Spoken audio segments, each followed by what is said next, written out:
Throughout the course of history, citizens have fought hard to ensure that they obtain and maintain civil and human rights.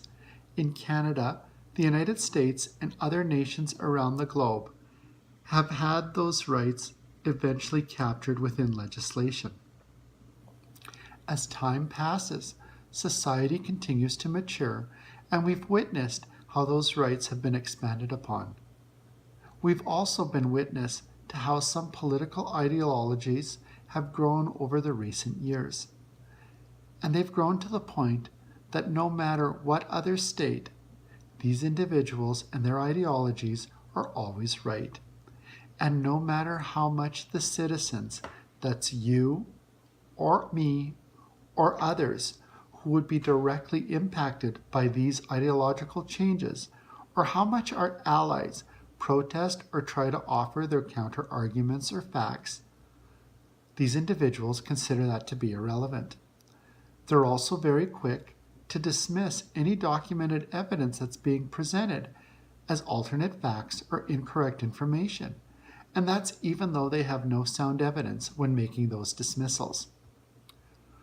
Reports this morning from the United States state that the current government is considering to narrow the definition of gender to be a biological, immutable condition determined by genitalia at birth.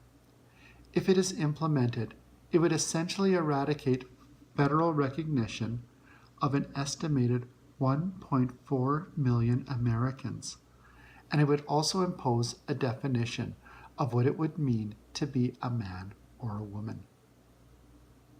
Now let's put this into perspective. Last year in 2017, the population of the United States was just over 325 million people. And those that would implement this change would say that it's not a big deal, it wouldn't impact a big amount of their population. And you know what? I agree when they state that it wouldn't impact a lot of their population.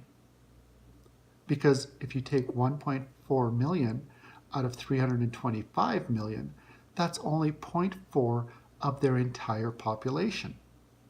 But what they neglect to remember is that civil rights and human rights are for all, and by making changes to remove rights from anyone is wrong. And I've always strongly believed that those who are elected to political office should park their biases at the door. They need to make decisions based on evidence and work to do what's best for citizens.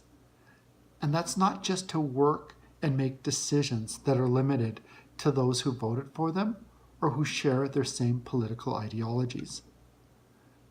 They need to work for everyone.